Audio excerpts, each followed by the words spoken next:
Olá a todos. Então, hoje eu vou apresentar uma breve reflexão para este ano novo. Agradeço o convite dos amigos da Loja Teosófica Brasília e vou trazer uma reflexão baseada neste livro aqui, Bardesanes e os Hinos de Tomé, o filósofo gnóstico de Edessa e as canções dos Atos de Tomé. Esse livro ele contém todo um estudo bastante profundo sobre quem foi Bardesanes. A gente vai ver um pouquinho sobre este personagem, um personagem que também é citado, é mencionado no volume 3 de Isis Sem Véu, de Helena Petrovna Blavatsky. Então, um personagem muito importante para toda a vertente ocidental, digamos assim, da religião sabedoria, para o gnosticismo. E esse livro ele foi publicado pela editora Garbalux. Ele é de autoria de Alberto Brum, do professor Alberto Brum, pesquisador do assunto, e também da Jane Dulles, que também pesquisa o assunto e colocou algumas das suas traduções aqui. Ambos colocaram traduções suas desses materiais. Então é um livro que eu recomendo bastante. O que eu vou apresentar aqui é somente uma pequena parte deste livro, mas que traz algumas reflexões bem interessantes para este início de ano, na verdade, né? Muitas vezes, quando a gente inicia o ano, a gente se preocupa bastante com metas, a gente pensa bastante no que passou, no que não conseguiu cumprir, e ao mesmo tempo também muitas pessoas e a cultura em geral estimula bastante as superstições ou achar que o ano foi bom ou foi ruim apenas por condições adversas externas a nós, e a gente acaba também não pensando muito sobre a nossa própria responsabilidade. Então, esse texto do Bardesanes vai falar muito sobre essa questão, da importância de cuidarmos das nossas ações. E cuidar das ações implica também cuidar da nossa mente, dos nossos estados mentais. Bardesanes ele atuou em Edessa, na antiga Síria. Ele é considerado o último dos gnósticos, e quando a gente fala de gnósticos aqui, a gente está falando de uma antiga tradição de mistérios, de fato, né? Uma tradição que, na verdade, seria o que haveria de mais original da tradição cristã. Lembrando que Jesus tinha um círculo interno de discípulos, e a partir desse ciclo interno de discípulos, outras escolas gnósticas surgiram posteriormente, como os valentinianos, por exemplo. E mais tarde surge o Bardesanes, já no século II, e para pesquisar sobre o gnosticismo, sobre essa parte mais anterior do gnosticismo, vale muito a pena revisitar Isis Sem Véu, volume 3, revisitar também toda a literatura produzida pelo George Mead, que foi secretário de Blavatsky, que se dedicou bastante ao estudo do gnosticismo, de quem teria sido esse outro Jesus, não um Jesus inventado pela igreja, não um cristianismo inventado pela igreja, mas sim um cristianismo, um Jesus vinculado à religião sabedoria, vinculado a ensinamentos que nós vemos também no Oriente, como a questão do ciclo das reencarnações, o karma, a necessidade de entrar na via dos mistérios, na via iniciática, para se libertar desse ciclo e tudo mais. Então, Bardesanes ele teria sido considerado o último dos gnósticos porque foi um dos últimos desses grandes expoentes do gnosticismo, antes que esse movimento gnóstico, digamos assim, começasse a ser fortemente reprimido e destruído pela igreja medieval. Então, a partir do século III, IV, os gnósticos começam a desaparecer, porque começa a haver uma perseguição a essas escolas e a visão da Igreja de Roma, a visão eclesiástica, da patrística, vai ser a visão que vai imperar, então, no mundo ocidental. E atribui-se a Bardesanes a compilação do Hino da Veste de Glória e dos Atos de Tomé.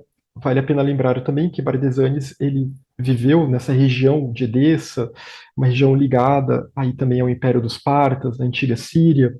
Também foi uma das primeiras nações ditas cristãs a surgirem no mundo, né? Mas novamente não era justamente o cristianismo da igreja, mas sim esse outro cristianismo, esse cristianismo gnóstico, essa tradição em que, ao invés de se buscar um Deus externo, uma salvação externa, mas que busca o Cristo interior, que busca o divino dentro de nós, para que assim se alcance a gnosis, se alcance a sabedoria, se alcance a percepção direta desta divindade ou deste divino dentro de nós, o que numa linguagem oriental seria o Atman dentro de nós. E o Bardesanes, então, ele teve contato com o estoicismo, com o neoplatonismo, possivelmente se encontrou com Amônio Sacas, um personagem citado na Chave para a Teosofia, lembrando, né, que até o termo teosofia é um termo que deriva dos neoplatônicos que atuavam em Alexandria, e Amônio Sacas foi um desses grandes neoplatônicos que também enfatizavam a unidade de todas as coisas, o um, a centelha divina presente em tudo. E o Bardesanes, então, um ensinamento muito afim com o ensinamento gnóstico, embora houvesse algumas discordâncias em relação a alguns temas, como depois vai ficar conhecido ao longo da história, mas não era uma discordância tão grande assim. E muitos desses personagens tiveram contato, fizeram intercâmbios entre si, como é o caso do próprio Bardesanes. E ele também, nesse contato com os estoicos, ele estudou a astrologia e a astronomia dos estoicos. Lembrando que naquela época, na Idade Antiga, finais da Idade Antiga, inícios da Idade Média, não havia uma distinção entre astrologia e astronomia. As duas eram estudadas em conjunto. Então ele vai ter contato com muito da chamada astrologia helenística, que circulava no mundo antigo.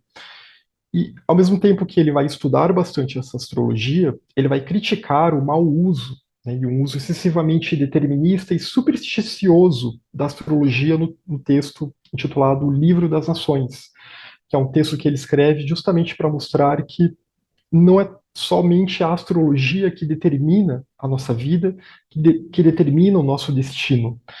Porque assim como ainda hoje em dia, muitas vezes as pessoas vão culpar, né, o Mercúrio retrógrado está atrapalhando a minha vida, o Saturno está em tal área do meu mapa, então eu não consigo fazer nada, então só coisas ruins vão me acontecer.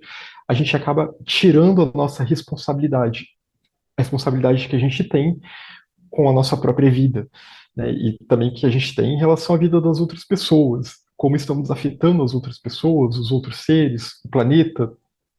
Então, o Bardesanes ele vai criticar muito isso, porque não é só uma questão da astrologia moderna, né? No mundo antigo também já havia esse mau uso da astrologia. E nesse livro das Nações, ele vai falar, então, como que em diversas nações nós temos muitos indivíduos, ele cita exemplos de diversas nações, aqui eu não trago todos os exemplos, aí vale a pena adquirir o livro, porque lá vai ter tudo em detalhe, e até do ponto de vista antropológico é muito interessante, mas como que somente porque há uma determinada configuração planetária não quer dizer que todo mundo vai sofrer aquele mesmo efeito da mesma forma, porque tudo vai depender, novamente, dos costumes que cada cultura vão seguir. E os costumes vão depender dos hábitos que aqueles grupos vão formar entre si. E também individualmente vai depender das nossas próprias ações, como que a gente vai sofrer as consequências, como que um determinado trânsito pode nos afetar ou não, depende muito do nosso livre-arbítrio também. Então, a questão do karma se faz muito presente nesse livro do Bardesanes, mostrando que o karma aqui não é uma coisa uma fatalidade, uma coisa além do nosso controle totalmente. Mas a verdade é o resultado, é a consequência das nossas escolhas, das nossas ações. E mesmo quando a gente sofre as consequências de uma determinada ação, quando a gente sofre os efeitos, ou quando a gente sofre os ditames, entre aspas, do destino, da fortuna, ainda assim nós temos o poder de escolha. Nós ainda podemos escolher praticar ações que vão ser ações virtuosas ou então se entregar totalmente aos vícios. O Livro das Nações, um diálogo sobre o destino e o livre-arbítrio, é um texto que vai conter 5 personagens identificáveis, podendo haver mais personagens que estão dialogando sobre essas questões, né? O que que é o livre-arbítrio, o que que é o destino. Então nós temos Bardesanes aqui no papel do instrutor, Felipe, que aqui faz um papel de narrador e redator do texto, então era alguém que estava anotando tudo e que está narrando o acontecido, como, digamos assim, um escriba do grupo. A vida, Shemashgram e Bariama. São esses os personagens identificados aqui nesse diálogo. E é claro, o texto ele sofreu manipulações, ele sofreu enxertos posteriores por mãos eclesiásticas, como muitos textos cristãos sofreram, muitos textos dessa literatura mais original do cristianismo acabaram passando por muitos tipos de manipulações. Então, sempre quando a gente lê esses textos, tem que ter uma boa base de esoterismo, tem que ter uma boa base teosófica, uma boa base, um bom estudo do gnosticismo, de filosofia esotérica, justamente para conseguir discernir, né, o que está ali que não se encaixa bem, né, qual é a contradição que está ali. De repente, quando há um determinado. O texto tem uma tônica e aí, de repente, muda, e aí cai numa tônica mais da patrística, mais da eclesiástica, mais de buscar uma salvação externa, sendo que toda a tônica do texto, na verdade, vai para o outro lado, vai justamente com essa ênfase gnóstica de que nós temos que gerar uma convicção a partir de nós mesmos, né? Não acreditar por acreditar. E que nós temos que fazer esse esforço, então, para alcançar a gnose e não virar um joguete do destino. E até aqui no início do diálogo, né, esse personagem, o A Vida, ele vai falar sobre algumas pessoas que lhe disseram que bastava acreditar no que lhe diziam. Então ele diz: apenas acredite, e então serás capaz de conhecer todas as coisas. Mas, no meu entender, não posso acreditar, a menos que tenha sido convencido. Então, a vida vai dizer aqui que não basta simplesmente acreditar só porque alguém disse. É uma tônica que a gente vê no budismo também. Não acredite em algo só porque eu disse, mas investigue, reflita, medite sobre aquilo e veja então se faz sentido. E a partir daí pode vir uma convicção, né, que seria a fé no seu sentido mais real, uma convicção interna, baseada na experiência interior, no discernimento, na intuição. E o Bardesanes, então, complementa. Muitos são os que não têm fé e que não receberam a gnosis da verdadeira sabedoria. Em consequência disso, não são competentes para falar ou dar instruções a outros, nem facilmente estão inclinados a ouvir. Então, se a pessoa não está aberta para ouvir a voz do silêncio, para ouvir a voz da intuição, para buscar essa convicção interna, ela não está apta nem para ensinar e ela também não estará aberta para ouvir essa voz interna.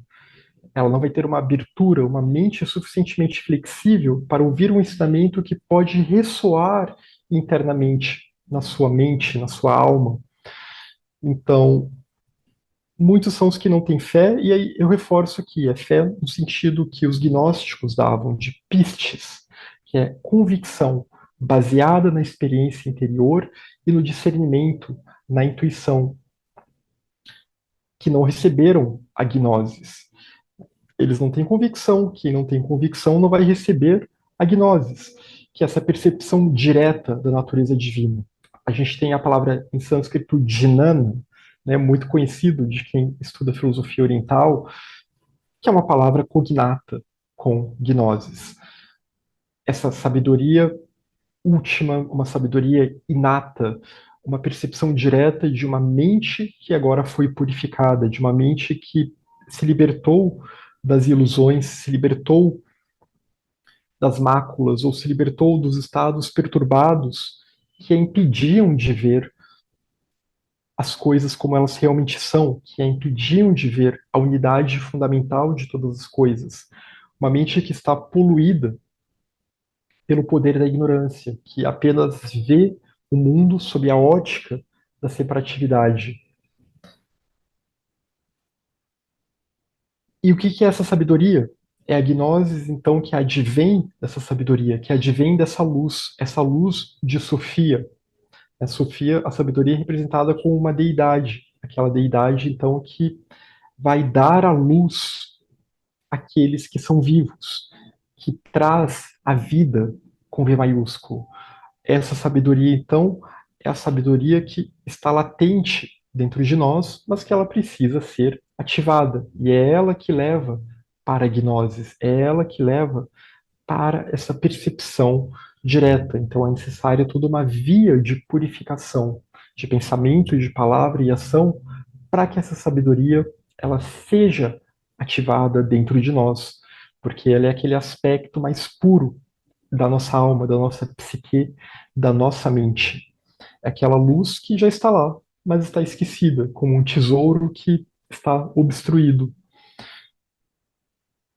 Em consequência disso, né, se a pessoa está destituída de pistes dessa convicção interna, despreparada, então, para receber a gnose, porque se ela não tem pistes, ela não vai se engajar nesse caminho de purificação, de autoaperfeiçoamento, de cultivo da compaixão. E, ao mesmo tempo, ela também não vai ter energia para buscar a sabedoria. Né? É uma mente que está embotada, que está com torpor. Logo, ela não é competente para falar e muito menos para ouvir. Né? Ela está fechada para os ensinamentos. Então, a atitude gnóstica é o contrário disso. É buscar essa convicção, é buscar essa percepção direta, é buscar a sabedoria, entendendo que o homem aqui no sentido geral, né, de ser humano, o homem ele é dotado do livre-arbítrio. O homem ele não é apenas isso, esse estado de inércia em que nós estamos. E ele não é um joguete, né, de seres outros ou apenas um organismo produzido pela natureza, escravo do seu instinto. Porque se o homem tivesse sido feito assim, sem livre-arbítrio, ele não poderia pertencer a si mesmo, mas seria um instrumento daquele que o colocou em movimento. Olhe o Sol, a Lua, os signos do zodíaco e todos os demais que são maiores que nós em alguns aspectos, e veja como eles não são livres, mas estão limitados em seu curso por decreto, isto é, pelas leis da natureza, de forma que lhes foi determinado e nada mais. Então, a Lua, o Sol, os signos do zodíaco, eles apenas cumprem a sua função, aquela função que é a sua função de rodar em torno do Sol, no caso aqui dos planetas, né? A sua função, que também na construção, no surgimento do cosmos, é uma função ligada às inteligências construtoras, mas é uma função limitada, né? Eles não podem decidir do nada, vou girar ao contrário. O, até o tal do movimento retrógrado, na verdade, ele é mais uma ilusão de ótica, né? Nenhum planeta muda a sua direção. Então, eles não podem, o Sol não pode decidir eu vou me apagar agora. Eles têm o seu curso, eles têm o seu tempo de vida, o seu tempo de funcionamento, digamos assim. Já com o homem, as coisas são um pouco diferentes. Não é assim, entretanto, com o homem, vai dizer o Bardesanes. Mas tudo o que é necessário para o serviço foi fornecido ao poder do homem, pois ele foi feito à imagem de Elohim. Então, aqui pensando em Elohim, né, como a própria nota nesse trecho do texto explica, Elohim é a palavra que representa a coletividade das forças construtoras do cosmos. E aqui está um cosmos com K e não com C, porque não estamos nos referindo somente ao cosmos físico da astronomia, né, mas ao cosmos em toda a sua totalidade, no sentido de manifestação, no sentido de um Manvantara que surge. Então, essa coletividade dessas forças construtoras que possibilitam a manifestação das coisas nos seus diferentes planos de existência. Este é o termo na primeira linha do Gênesis que está traduzido por Deus, mas que na verdade não é um único ser. É essa coletividade, esses Elohim, na linguagem da doutrina secreta, são os Dian-Shohans. Então, tudo o que é necessário para o serviço foi fornecido ao poder do homem, pois ele foi feito à imagem de Elohim, a imagem dessas inteligências, a imagem dos Dian-Shohans. Então, nele há todo um potencial de libertação, há todo um potencial que em outras classes de seres não está presente. Há todo um poder ali que está latente que pode ser desenvolvido. Ao homem foi dada a maior liberdade do que aqueles elementos naturais dos quais falávamos, para que possa justificar a si mesmo, conduzir sua vida de acordo com os modos divinos e estar associado com os anjos, que também possuem livre-arbítrio, para que possam atuar também com outras hierarquias superiores de seres que também têm esse livre-arbítrio, para que assim eles possam cooperar para o benefício de todos os seres. E aí o A Vida diz: tudo o que disseste está bem. No entanto, veja, os ensinamentos dados à humanidade são difíceis e não conseguem ser cumpridos. E aí o Bardesanes responde: isso é o que diz quem não tem vontade de fazer o que é direito. Mais do que isso, aquele que já rendeu obediência e submissão ao seu inimigo, pois aos homens não tem sido ordenado fazer nada mais do que aquilo de que são capazes. Então aqui vem muito aquela ideia, né, de que não podemos ficar arranjando muitas desculpas, como o budismo fala, né, de não ceder à preguiça, de dizer eu não consigo fazer tal coisa, não ceder à autopiedade, mas sim entender que não tem sido, aos homens não tem sido ordenado fazer nada mais do que aquilo de que são capazes. Então, esse caminho de buscar a gnose, de buscar a iluminação, ele é possível, porque é um potencial latente no homem. E aí é uma questão de escolha, e não uma questão de que isso é impossível para mim. É claro que é o caminho gradual, que leva muitas vidas, mas se a pessoa dá o primeiro passo ou não, e se ela continua no caminho ou não, aí é mais uma decisão dela do que realmente uma força externa que vai impedi-la de fazer isso. E aqui o Bardesanes continua: pois os mandamentos colocados ante nós são apenas dois, compatíveis com a liberdade e com a justiça. O primeiro, que nos abstenhamos de fazer tudo aquilo que é mal, que não gostaríamos que fosse feito a nós mesmos, e o outro, que façamos o bem.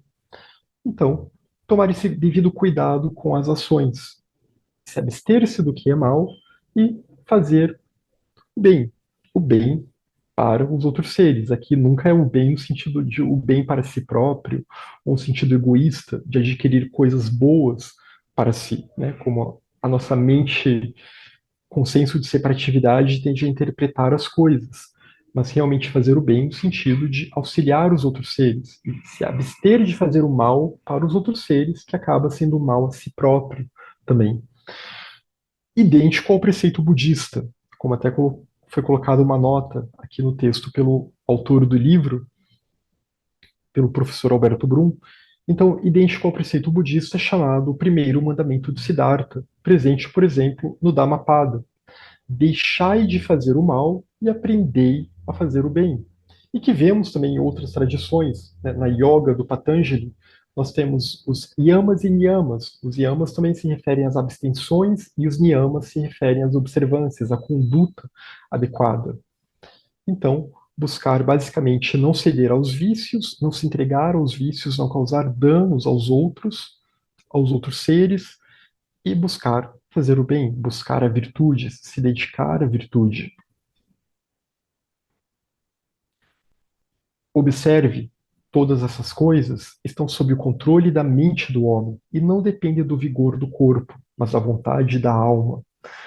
Então, novamente, cabe observar a mente e ver como que ela está, como que a gente cede determinados pensamentos a determinados estados mentais, independente do vigor do nosso corpo. Por mais que seja pobre, doente, velho, incapacitado, o homem é capaz de evitar fazer todas estas coisas, é capaz de evitar fazer todas as coisas, as ações danosas que prejudicam a si próprio e aos outros.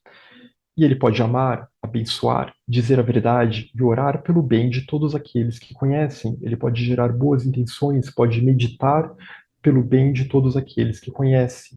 Essa oração aqui é muito nesse sentido, né, de buscar meditar pelo bem dos outros, de buscar fazer uma teurgia a favor dos outros seres, né, da boa saúde dos outros, do bem-estar dos outros, da felicidade dos outros. E buscar então esse tipo de purificação de pensamento, de palavra e de ação. E se estiver saudável e capaz de trabalhar, ele também pode contribuir com aquilo que possui e com o vigor de seu corpo pode ajudar aquele que está doente e debilitado. Então, se ele já tem mais condições, se ele já está mais apto, ele pode dedicar ainda mais da sua energia para auxiliar os outros. Mas vejam novamente como que é toda uma questão de observarmos a nossa mente, refletirmos sobre os nossos estados mentais e vermos se estamos suscetíveis e nos entregando a estados mentais não virtuosos, aos vícios, ou se estamos buscando estados mentais gerando em nós estados mentais virtuosos, pensamentos elevados, pensando na unidade de todas as coisas, voltando a mente para esses ensinamentos e buscando auxiliar os seres, cultivando a compaixão na nossa mente.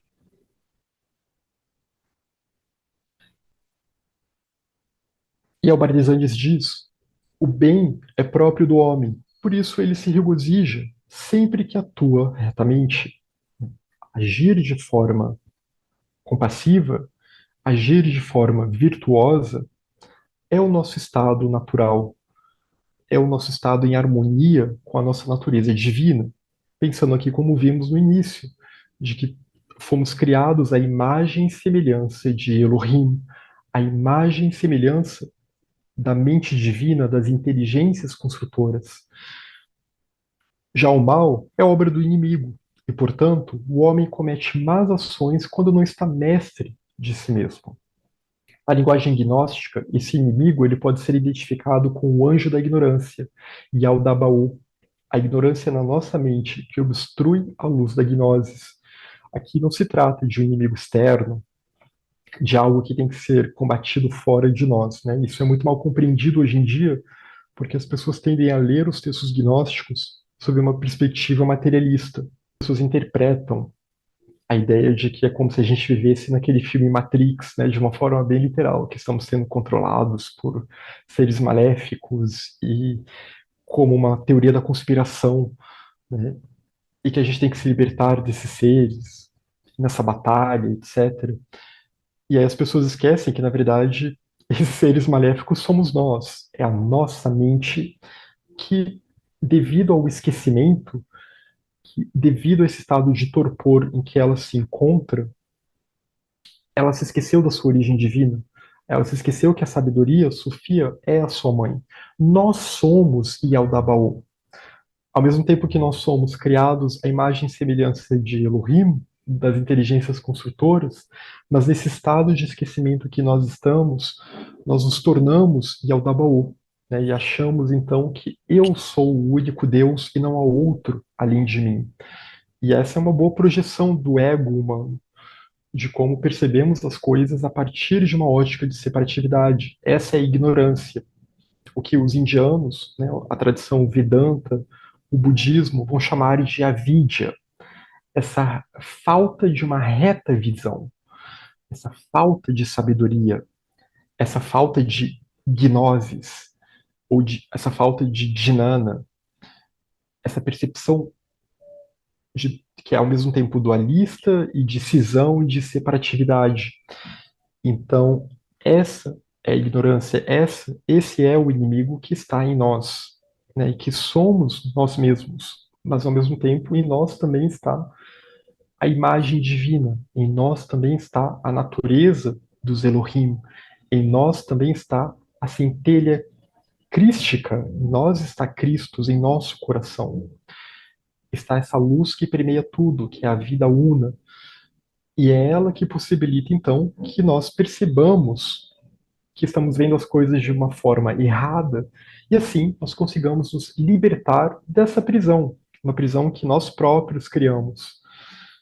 Então, novamente, não se trata de um inimigo externo, mas da nossa própria noção de eu separado. Essa aqui é a chave do aprisionamento, e esse é Yaldabaoth, esse equívoco de achar que somos este eu separado, de vermos as coisas apenas sob essa ótica de separatividade, e não um ser externo, não é um IT, não é uma instância de poder conspiratória, e também não é o diabo, né? Porque muitas vezes também isso pode ser lido de uma forma bem do cristianismo tradicional, como o cristianismo tradicional pregaria, né? Que o diabo me fez fazer tal coisa. Mas a escolha ela é sempre nossa. Nós podemos ser anjos ou diabos. A escolha é sempre nossa. Há três fatores que afetam a vida do homem: a força da natureza, a fortuna ou destino, que é ligado às influências astrológicas e as consequências do karma, né, as consequências kármicas, e o livre-arbítrio. Há, portanto, uma tal coisa como destino, como dizem os astrólogos, e fica evidente que nem tudo está sob o controle da nossa vontade. De fato, nós somos afetados por influências astrológicas.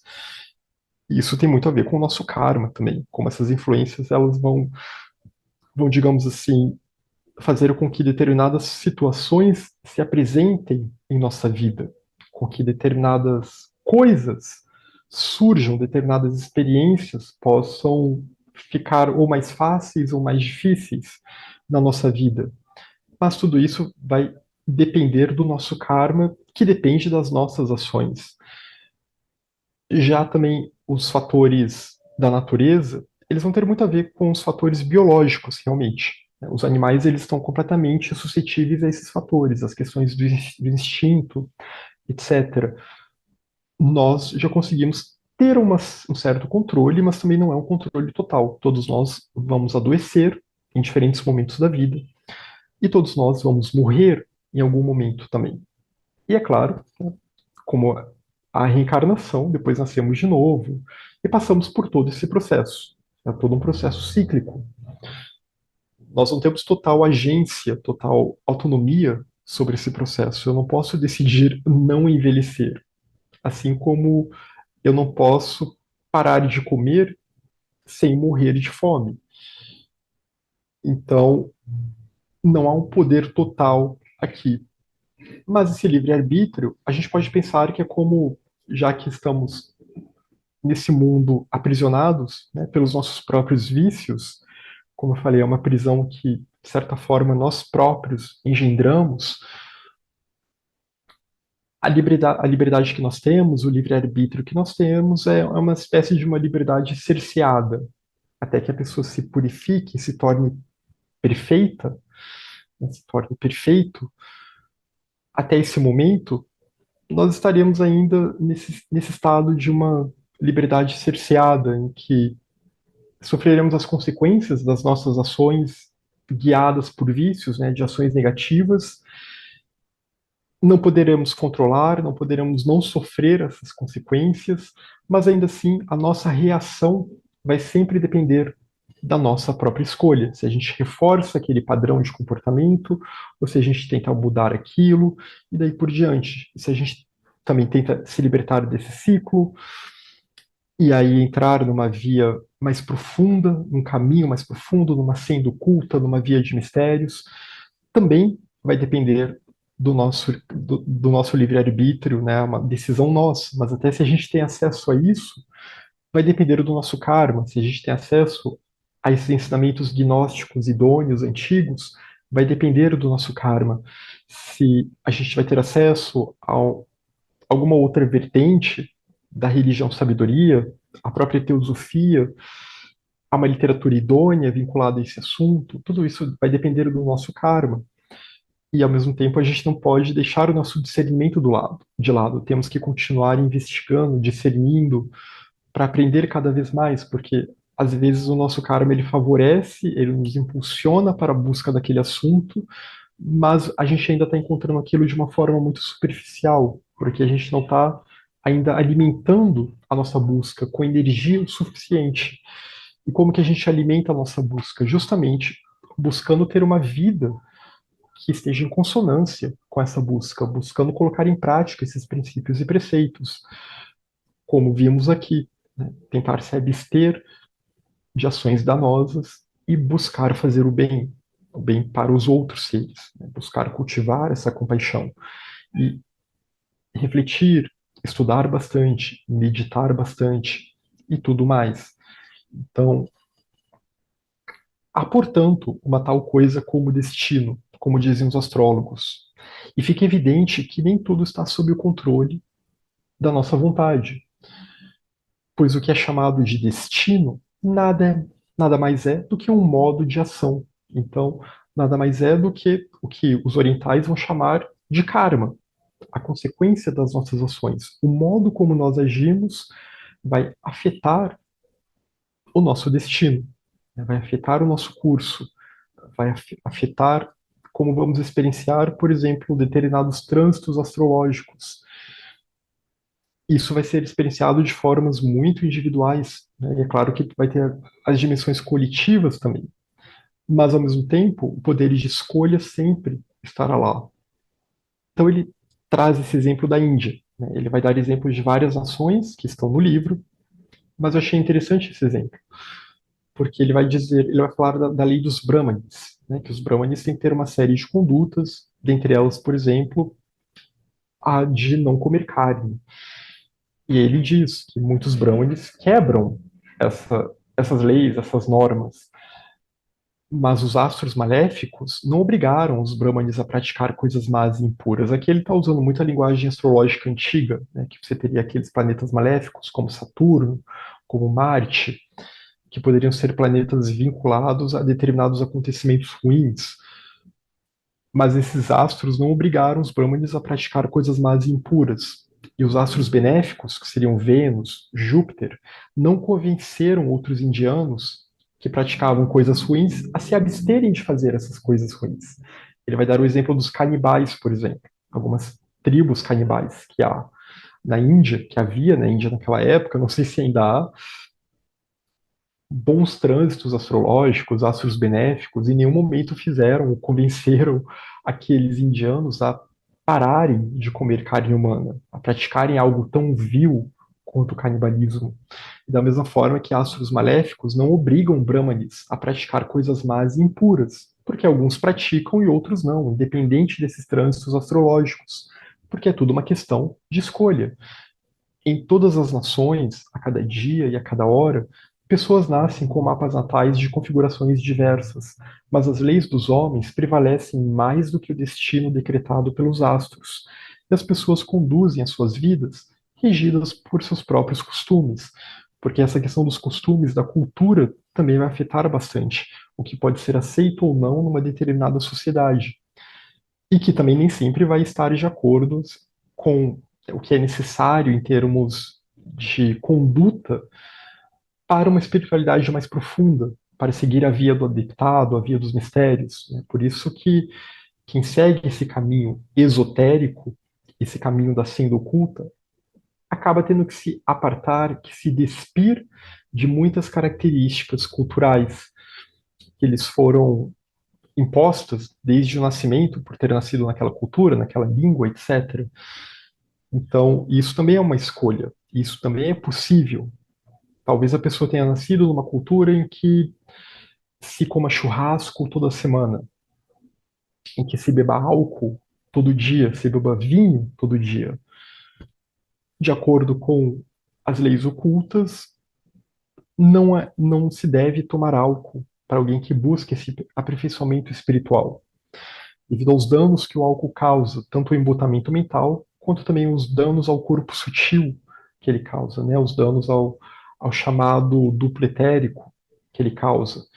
Então, é necessário que a pessoa se abstenha do álcool, independente do que a sua cultura diz. Que ela se abstenha da carne também, independente do que a sua cultura vai lhe dizer. Então, mesmo em relação a esses costumes, a pessoa ela pode discernir e pensar: será que esse costume realmente é um costume virtuoso? Será que isso está correto de acordo com a minha busca espiritual? Porque a alma, ela está além de qualquer cultura. A alma, ou a mente, no seu estado mais puro e mais sutil, ela transcende qualquer condicionamento cultural. E esses condicionamentos culturais têm a ver também com o karma coletivo. Então é importante que a pessoa esteja pronta também para se apartar e se afastar de alguns costumes da sua cultura que possam não ser os melhores aqui em termos de busca espiritual. Mas o fato é que também não é necessariamente um trânsito astrológico que vai fazer com que uma determinada cultura adote um determinado hábito. Ele dá alguns exemplos no livro. Pode ser o ímpeto, pode ser a coragem para seguir no caminho espiritual, para seguir uma vida virtuosa. Então, vai depender muito de como a gente escolhe agir. Se a gente age de uma forma que se entrega à visão distorcida e aí vira um instrumento desses regentes, ou então se a gente realmente tenta tomar as rédeas e trabalhar as virtudes que estão ali e transmutar esse poder, né? Não permitir que essa energia se desvie, mas ter uma reta energia, uma reta ação. E lembrando sempre que aqui tudo isso está dentro de nós, né? Não é brigar com o planeta, literalmente falando. A astrologia ela é muito mais um espelho das, das coisas que acontecem aqui em nosso plano, conosco, com as pessoas, dentro de nós, um espelho do nosso karma também. Não é ela que causa as coisas. O Cristo interno, essa centelha divina, é esse soberano. Então, tentar voltar a mente para esse soberano, para Cristo, para o Atman, já é uma forma de buscar essa purificação mental. E sempre pensando que não é algo individual, não é um eu individual, mas é algo que está presente em todos os seres. Contudo, doença, saúde, riqueza, pobreza, situações que não estão dentro do escopo de seu livre-arbítrio, recaem sobre eles, onde quer que estejam, porque as pessoas são influenciadas pelo destino, e tudo isso é o resultado também do nosso karma, desse modo de ação, das nossas ações, suas consequências. Isso é o destino, não é algo que nos é externo totalmente e que foi ditado por alguém.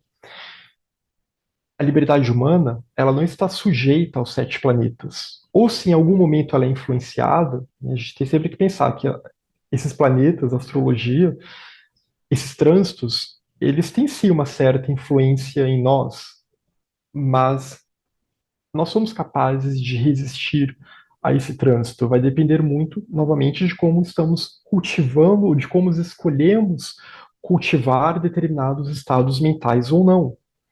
Se eu vou vibrar na raiva de Marte ou se eu vou me voltar para a virtude marcial. Se eu vou me entregar a uma futilidade venusiana ou se eu vou buscar a ordem e a harmonia cósmica que Vênus também representa. Por outro lado, esse mesmo homem, ele não pode imediatamente libertar-se do domínio dos regentes aos quais esteja submisso. Essa libertação ela não é imediata. Primeiro, é necessária uma tomada de consciência e seguir então nessa via de purificação. E nessa via, nós teremos que lidar com as consequências das nossas ações passadas, porque o karma ele não é anulado. A gente ainda tem que lidar com o karma até se libertar desse ciclo, até conseguir vencer esse poder dos regentes, que são esses vícios em nós, mas que são apenas uma sombra, são apenas uma distorção, uma perversão de potências em nós que, na verdade, são potências virtuosas, são ações virtuosas. Mas como a gente vive num mundo que é como um espelho invertido da realidade, das realidades mais divinas, a gente vê tudo ao contrário.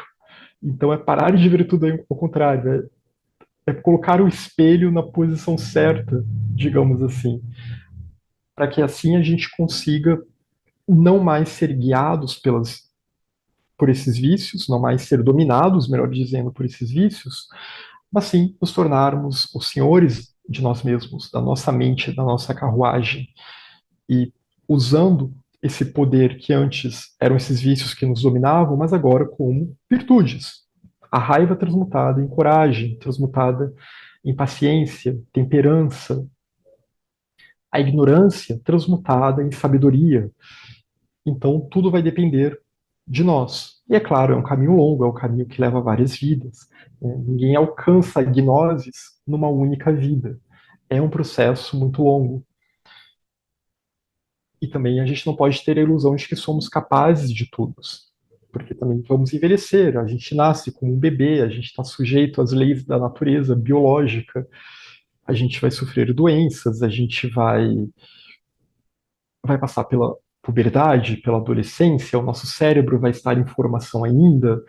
Então, por isso também que, por exemplo, o budismo dá muita importância, né, a buscar cuidar do corpo, da saúde, tentar garantir que você vai ter uma vida longa dentro do possível, porque a gente perde muito tempo com essas necessidades biológicas, né? O comer, o dormir. E a gente não pode decidir, ah, não vou fazer nada disso. Se a gente para de comer e de dormir, a gente morre. Se a gente parar de beber água, a gente morre. Então, tem que tomar todos esses cuidados e tentar deixar o corpo harmônico, suave, né? Ter uma higiene adequada, tanto física quanto mental, para que justamente a gente consiga se elevar, se sutilizar e consiga atuar com os anjos, né? Se tornar cada vez mais um,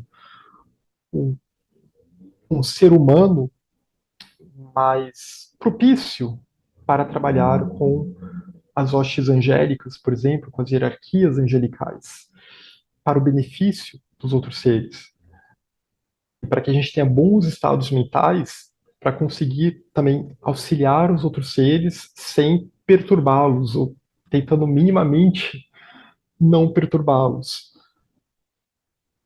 e não se contaminar com as perturbações alheias. Então é todo um processo muito complexo. E se tudo nos fosse possível, seríamos todo-poderosos. Ao passo que se e não somos, obviamente, ao passo que se nada dependesse de nós, seríamos apenas os instrumentos dos outros, o que também nós não somos. Nós temos um poder de escolha. Cristo está em nós, a natureza Christus, como diriam os budistas, a natureza Buda, essa centelha divina que possibilita a iluminação, o Atman, ele está em tudo. E no ser humano, é essa luz que possibilita a iluminação, que possibilita o despertar, que possibilita alcançar a perfeição, que possibilita se tornar um vivo, com V maiúsculo, como diriam os gnósticos, se tornar um Christus, de fato. Mas nós ainda estamos presos pelas obras que fizemos e pelas ordenações que instituímos, que é o poder do nosso karma. Então é uma questão de refletirmos para onde estamos levando as nossas ações, já que estamos chegando aqui num ano novo, quais são as ações que estamos cultivando? Ações tanto mentais, nossos pensamentos, ações verbais, a nossa fala, a forma como a gente interage verbalmente com os outros, e as ações de corpo, o que fazemos com o nosso corpo, como afetamos outras pessoas com o nosso corpo, né, conforme a gente está aí atuando no mundo. Então, refletir sobre isso e pensar, né, que vale a pena. Vale a pena tentar se abster dos vícios e buscar a virtude. Porque esse, como diz o Bardesanes, é o nosso modo natural. E é isso que traz felicidade.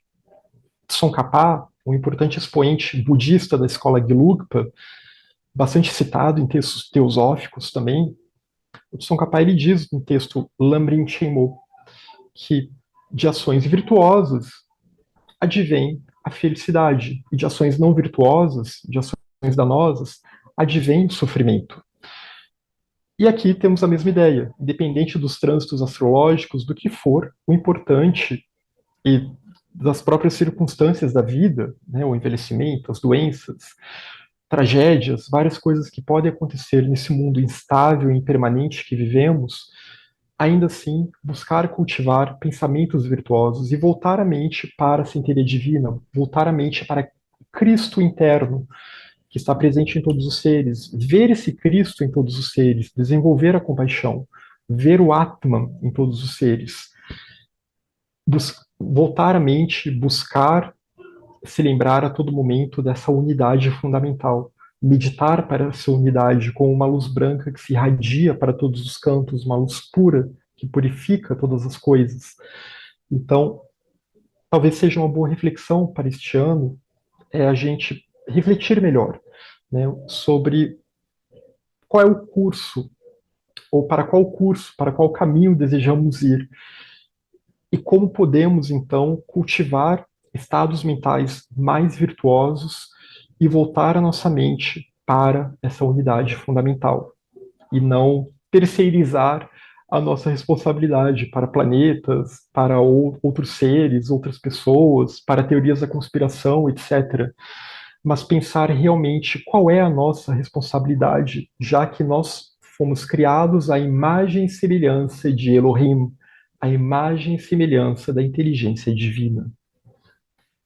Então, muito obrigado novamente. Eu espero que todos tenham um bom ano, com muita luz, muito discernimento, muita saúde, e que possamos contribuir e ter boas intenções, intenções elevadas, aproveitar esse período, como a Blavatsky falava, esse período entre o Natal e a Páscoa, esse período justamente para gerar essas boas intenções, para meditar bastante e para colocar em prática, né, tentar dar um curso mais elevado para a nossa vida e não ceder às perturbações dentro de nós, das outras pessoas, as perturbações do mundo, mas que possamos então ser como velas na escuridão, que possamos auxiliar os outros seres ou que possamos pelo menos tentar não causar tantos danos assim, que possamos nos abster de coisas que nos fazem mal aos outros e que então seja um bom ano para todos.